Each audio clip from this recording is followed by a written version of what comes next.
नमस्कार, फाइटर समाचार में आपका स्वागत है। पेश आज 18 जून शनिवार सुबह 6 बजे राजस्थान की खास खबरें।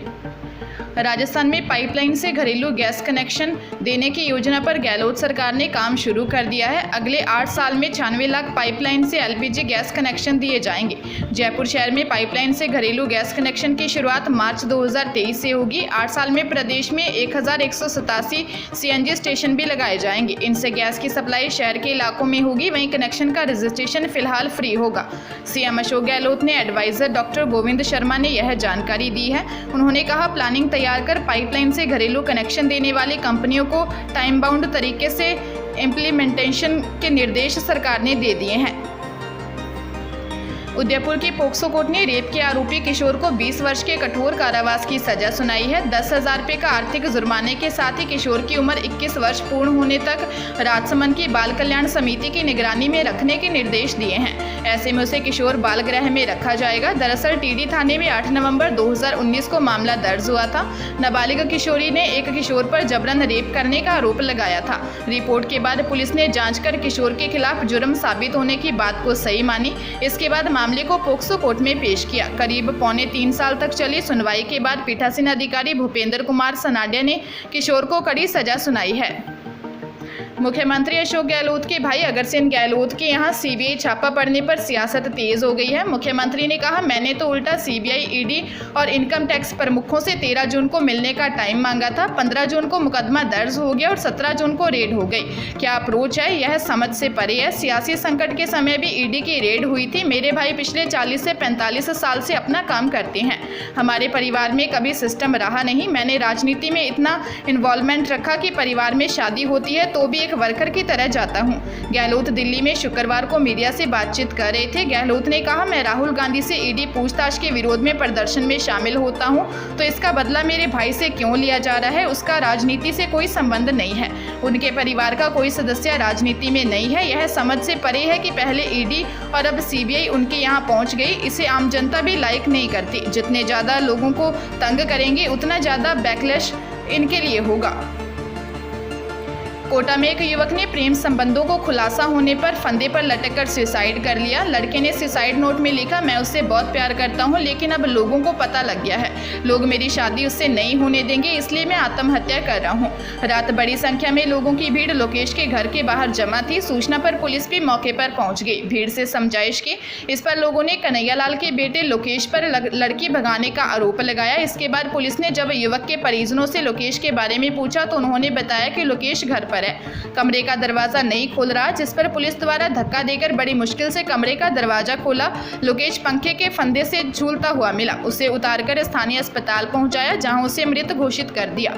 पुलिस मामले की जांच कर रही है। जोधपुर कमिश्नरेट के मथानिया थाना अंतर्गत चौपासनी गांव में पानी की हौद में डूबने से 4 मजदूरों की मौत हो गई। पुलिस ने चारों मृतकों के शवों को मथानिया अस्पताल की मोर्चरी में रखवाया है। चारों मृतक मूलतः बाड़मेर जिले के रहने वाले थे।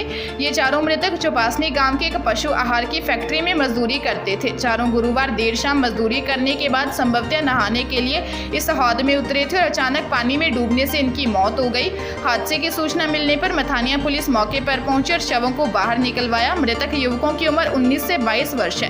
पुलिस ने बताया कि मृतक दीपाराम जाट पुत्र मालाराम गांव साजियाली पुलिस थाना पचपदरा जिला बाड़मेर, दिनेश पुत्र पत्ताराम गांव डंडाली पुलिस थाना सेंदरी, उमाराम पुत्र स्वरूपाराम गांव कालेवा व मदन पुत्र भगवान राम गांव डांडली पुलिस थाना सेंदरी जिला बाड़मेर का रहने वाला था। प्रदेश भर में टीचर्स ट्रांसफर के लिए 25 जून के बाद लिस्ट निकलनी शुरू हो जाएगी। शिक्षा विभाग ने ट्रांसफर के लिए मशक्कत शुरू कर दी है। कांग्रेस विधायकों की डिजायर को महत्व मिलेगा लेकिन जरूरतमंद टीचर्स को बिना सिफारिश ट्रांसफर से राहत की कोशिश भी हो रही है। शिक्षा मंत्री डॉक्टर बी.डी. कल्ला ने तबादलों में बीमार एकल महिला व पति पत्नी को प्राथमिकता देने के निर्देश दिए हैं। ग्रेड 3 के ट्रांसफर होंगे लेकिन एक से दूसरे जिले में फिलहाल कोई ट्रांसफर नहीं होगा। माना जा रहा है कि 25 जून के बाद कभी भी लिस्ट निकलनी शुरू हो जाएगी। पहला चरण लेक्चरर व प्रिंसिपल का होगा। इसके बाद सीनियर टीचर के ट्रांसफर भी होंगे। जोधपुर में 7 बिजनेसमैन के यहां इनकम टैक्स की कार्रवाई दूसरे दिन भी जारी है। करीब 250 टैक्स कर्मियों व 80 पुलिस कर्मियों की टीम ने गुरुवार सुबह रेड की थी।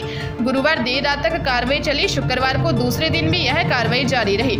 अधिकारियों के अनुसार प्रारंभिक जांच में मुंबई से हवाला का लिंक सामने आया है। इनके यहां से 3 करोड़ रुपए कैश समेत प्रॉपर्टी समेत कई डॉक्यूमेंट मिले हैं।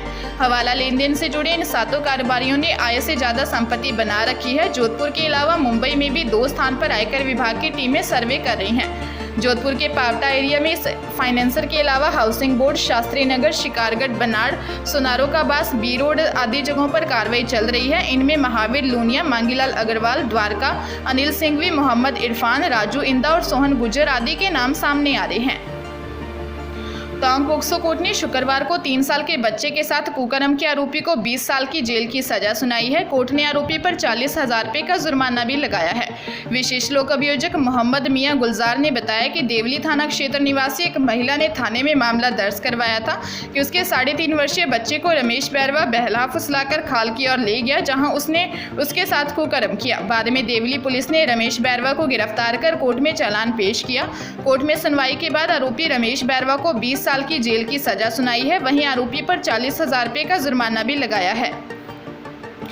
अलवर में 20 साल के युवक ने अपने घर में फंदा लगाकर सुसाइड कर लिया। मामला MIA थाना इलाके का है। खेड़ली सैयद गांव के दलित युवक दीपक ने गुरुवार दोपहर घर में ही फंदा लगाकर जान दे दी।